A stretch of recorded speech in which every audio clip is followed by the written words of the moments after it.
маза тарайланған, тұлпарым бар төс көрлеген, дұшпанына дес бермеген қазақпын. Жанарымда от билеген, най жауынгермін жау келгенде, жаурынынан оқ тимеген қазақпын.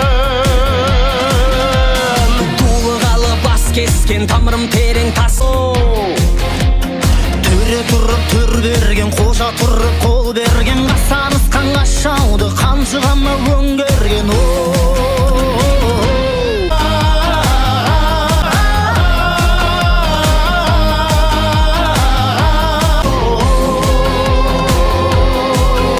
Тушы хақ тәңірден қазақпын.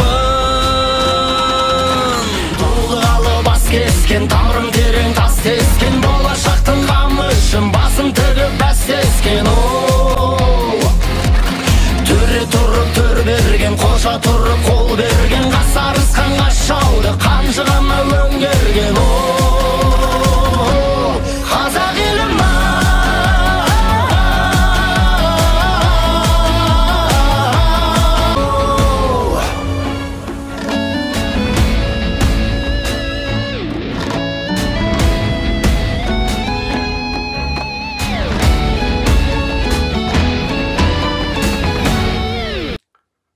Ассалаумағалейкум, қалың елім қазағым. Армысыздар алталаш, алдарыңызда Серікжан Біләшұлы. Соғыстың соңы не болмақ атты лекциямызда біз бүгінгі әлемдік ақпараттағы таңғажайып бір оқиғаны сіздерге жеткізгіміз келеді. Яғни бұл оқиға осы соғыс туралы өте жағымды жаңалық. Өте жағымды жаңалық. Енді көп жұрт бұл жағымды жаңалықтарды батыс баспасөзінен оқып отырған болуы мүмкін. Енді біз осыны сіздерге қысқаша жеткізейік. Джорджи Сорос туралы біз осыдан 10 ай, 9 ай бұрын Вашингтонда тұрған кезімізде Джорджи Соростың өте көп ақпаратын аударып жариялаған болатынбыз. Бұл енді әлемдегі таңғажайып, осы замандағы шын мәніндегі ақыл парасатыменен экономикаға, финансқа және саясатқа ықпал етіп отырған адам. Және мына тек қана басыменен бір жерде завод салмай, бір жерде картоп екпей, бидай екпей, мал бақпай, бие сауып қымыз сатпай, жай ғана ақыл парасатымен байыған таңғажайып адам. Ол туралы орыс тілді медиада тек теріс ақпарат айтады. Орыс тілді медиада.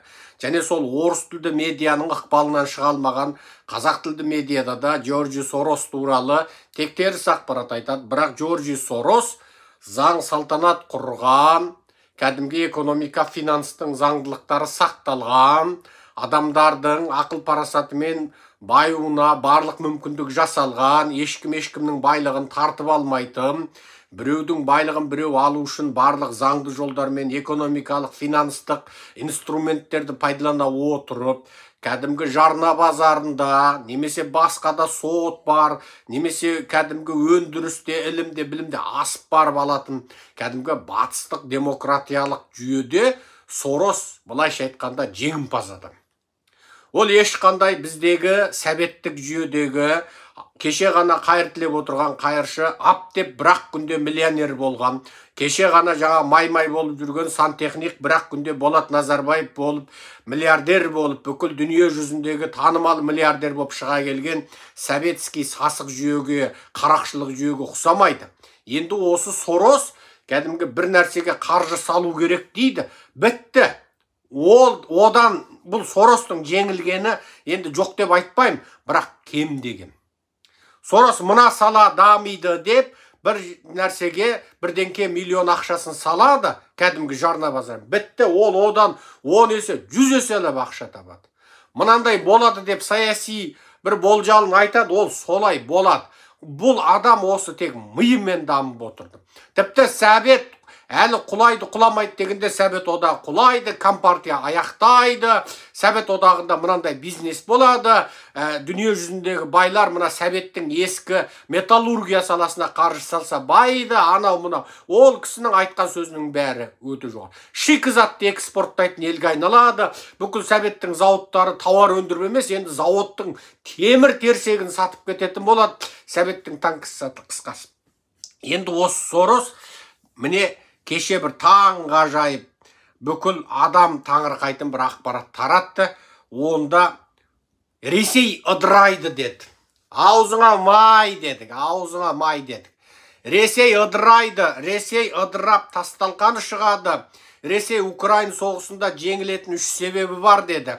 Біріншіде, соғыстың әдістемесі өте қате, тактикасы қате дейді. Соғыстың стратегиясы қате дейді. Соғысы өнер нашар дейді. Екіншісі, қару жарағы, бүкіл техникасы бәрі нашар болып тұр дейді. Үшіншісі, соғысып жатқан орыс әскерлерінің рухы өте солғын, өте түскін дейді. Рухы түсіп кеткен, үнжұрғасы түскен, мүжіліп, жәншіліп кеткен, бұл соғысатын әскер емес. Ресей ыдырайды, тасталқаны шығады деді. Бұл бірінші жағымды жаңалық. Енді осы Джорджи Соростың екінші жағымды жаңалығы бар. Ол айтады, жұрттың бәрі Ши Цзиньпинді сондай бүкіл билікті қолына алған, құдіретті жаңағы экономиканы, финансты, бүкіл Қытайдың партия, үкімет, әкімшілік үш билігін, әскери билігін қолына алып отыр. Ши Цзиньпин барған сайын құдіретті диктатор болды деген сөз бекер. Ши Цзиньпин енді құриды деді. Ши Цзиньпин енді құриды. Оның бүкіл осы жүргізіп отырған өз саясаты өзін құртатын фактор деді. Ол қалай? Ши Цзиньпиннің мынау коронавирус кезінде карантин саясат. Қытай халқын 3 жыл бойы өз үйінде өзін қамап, өз үйін өзінің түрмесіне айналдыруы. Одан халық наразы болғанда бірден аша салу, одан вирустың қайтадан тарауы, одан бәленбай халықтың қырылып қалуы, сол туыс туған ата-анасы, жақыны, отбасы осы ауруда өлгендердің бәрі Ши Цзиньпинге кекпен қарайды. Енді ол осыдан жаңа құтыла алмайды, құриды деп отырмын. Бұл бір. Енді екінші бір ақпарат. Ресейдің мына соңғы кезде әлеуметтік желіде және батыс баспасөзінде айтып жатқан ақпарат, Ресейдің алдыңғы шебінде соғысып жатқандардың дені тұтқындар екен дейді. Бұл енді Ресей тұтасыменен мына Вагнер қарақшылық тобы тұтасымен Ресей түрмесінде отырған, ауыр жазаға тартылған қылмыскерлерді алдыңғы шепте жаңағы Украин әскерлерінің қайда екенін білу үшін алдыңғы шепке айдап салады дейді. Яғни құрбандыққа шалады. Соны украиндар оған ауғатқанда Вагнерлер мына жағынан шабуылдайтын қылып, кәдімгі былайша айтқанда ана балық таулайтын кезде бір шұбалшан құртты қармақтың басына іліп аласың ғой, құртты. Сол қармақтың басына, сол құртты бүйтіп тырбың етіп жатқан құртты көремінде балық келеді, сосын қармаққа бар. Тура сол сияқты қазір Ресейдің түрмесіндегі қылмыскерлерді сол украиндерді мен соғысқанда сол украиндердің орнын білу үшін пайдаланатын құралға айналдырып жатыр деген ақпарат бүкіл батыстық әлеуметтік желіні шулатып отыр. Енді Қытайда қазір бұл өзін-өзі мақтаған үлкен жаңағы зор көлемде Компартияға мадақ, Ши Цзиньпиннің жеке басына табыну толқыны қайтадан туды. Енді бұл өте сұмдық жағдай. Ал бүгін Қытайда дүние жүзілік деңгейде Гонконгтың бүкіл экономикасын ықпал еткен тағы бір миллиардер белгісіз жоғалды. Бұл міне анау кезінде қазақтар анау кімет ана Қарин жетәкесін көргенде сойған түлкідей ыржықтап отырып күтіп алатын Джек Ма деген Қытайдың миллиардері бар еді ғой. Қазақтар баласының жаңағы тұсауын кестіріп аузына түкіртетін сол Джек Ма, Қытайлар майын дейді. Сол мысалы бүкіл байлығын Ши Цзиньпинге тастап беріп, қазір зымзия жоқ. Біресе Испанияда жүр дейді, біресе ойбай бәлен елде жүр дейді. Шын мәнде ол өлі ма тірі ме белгісіз. Тек ол көрінбей кеткенсе халық ойбай Джек Ма қайда екен деп халық сұрап қоймайды деп ара-тұра Гонконгтегі Қытай медиалар ара-тұра Джек Ма Испанияда дем алып жүр деп қояды. Бірақ ол тұтас өзінің бұғанға дейінгі мынау Alibaba AliExpress'нен тапқан ақшасы бар анау Ant Group деген, құмырсқа группы деген корпорациясы бар, тағы басқа осы Қытайдың жоғарғы мынау интернет әлем арқылы тапқан ақшасын бәрін Ши Цзиньпинге тапсырып беріп, өзі компартияның бәленбай пайыз акциясын сол өз корпорациясына кіргізіп, қысқасы өзі басын сауғалап алып шықты. Ал енді қазір ол түрмеде ме, сау ма, шынында шетелге бас сауғалап кетті ме белгісіз, ол өзі де ашыққа шықпайды. Міне, енді Қытайдың нөмірі 2 миллиардері сөйтіп бас сауғалап отыр екен деген әңгіме бар. Енді қызығы, мынау Гуанчжоу деген қаланы бүкіл қазақстандық білет, Қытайдың осы арзан тауар өндіретін қала, соның қасында Гонконгпен іргелес Шэньчжэнь деген қала бар. Сол Шэньчжэньнің қасында Дунгуан деген қала қазір өртеніп жатыр. Ал енді жалпы Шэньчжэньдағы экономикалық дағдарыстан, жұмыссыздықтан 5 миллион адам Шэньчжэнь қаласын тастап кетуде. Бұл енді өте сұмдық не. Ал енді Бахмуттағы соғыс барған сайын ушыға түсуде. Бахмуттағы соғыстың ушыққаны соншалық, Вагнерлерде соңғы жанталасына кіруде. Енді қазір мына батыс сарапшыларының соңғы осы Бахмуттағы бүгін кеше болған жұма және сенбі күнгі соғыстағы жағдайларды айтуына қарағанда, орыс әскерилері жалпы беттік үрей ішінде өмір сүріп жатыр. Себебі олардың барлығы ақпаратты көріп отыр. Лукашенко мен Путиннің кездескен кезіндегі видео қазір Твиттердегі нөмірі 1 видеоға айланды. Себебі Лукашенко мен кездескенде Путиннің аяғы да қолы да дірілді. Аяғы да қолы да дірілді. Енді әдейіге мына Ресей медиалары Лукашенко мен Путинді қайтадан бір кезіктірді ма, жоқ бұрынғы ескі видеосын салды ма, бір сау видеосы. Бірақ басқа мынау Твиттерде тараған видеосында енді Путиннің қолы да аяғы да дірілдеп тұр. Кәдімгі Путиннің өңі қашқан. Білесіздер, бұдан ілгергі бір кездесуде Путин 2 қолыменен үстелді бүйтіп тастай ұстап алған. Себебі мына қолы дірілдейді. Білесіздер, Екінші дүниежүзілік соғыстың соңына таман барғанда Гитлер кәдімгі есірткі тұтынады. Гитлер есірткі тұтынғанда кәдімгідей бақсы құсап селкілдейтін болды. Кәдімгі мен енді келтіре алмаймын, ит құсасын оған. Соны кәдімгі былай селкілдейді, дискотека ойнаған сияқты бүкіл денесі басыменен селкілдеп, бейтіп кәдімгі Гитлер сөйтіп кеткен.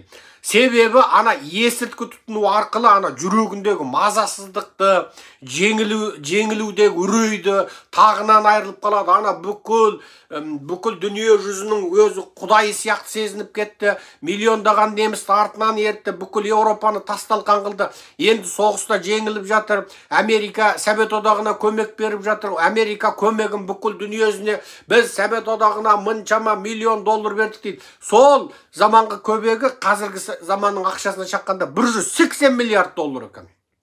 Совет одағына көмегі. Бүкіл Совет халқына жететін етік берген. Бүкіл Совет халқын бәлен жыл киіндіретін мата берген. Бүкіл алдыңғы шепке берген ұшағы, алдыңғы шепке берген танкісі 13 мың, 15 мың ұшақ, бәленбай мың танкі өткенде мен оның бәрін оқып сіздерге аударып қойдым. Міне, осыдан-ақ ойларсыздар. Енді сол заманда Гитлер үрей шошып, есірткі тұтынып кеткен. Мен ойлаймын, мына Путинде адамдармен кезіккенде бүйтіп дірілдеп тұратыны, дірілдеуін білдірмеу үшін үстелді ұстап тұратыны, адамдардан анандай 20 метр отырып сөйлесетін. Енді қандай бір мемлекеттің басшысы өзінің қол астындағы адамдармен сөйлескенде 20 метр алыста тұрып сөйлеседі. Бұл Путиннің өте бір адам түсінбейтін жағдайда екендігін білдіреді. Қазір сөздің шыны орыс әскерилерінің шипасы біткен. Орыстар жапа-тармағай қашуда. Аргентина мен Ресей паспорты визасы болғандықтан тек Аргентинаға соңғы бір айда 20 мыңнан артық тек әйел 20 мыңнан артық әйел қашып келген, бәрі 2 қабат. Ал орыстың байлары пара беріп, таможнядан сатып алған қашып жатыр. Ал бұлардың барлығы Ресейдің байлығын алып қашып жатыр. Қазір енді мына орыс босқындары, мына соғыста қырылып жатқан украиндерден арман қашып, қазір бүкіл дүние жүзінде бұл бір таңғажайып құбылыс болып отыр. Бүгінгі лекциямыз осымен тамам. Аман сау болыңыздар. Құрметпен Серікжан Біләшұлы.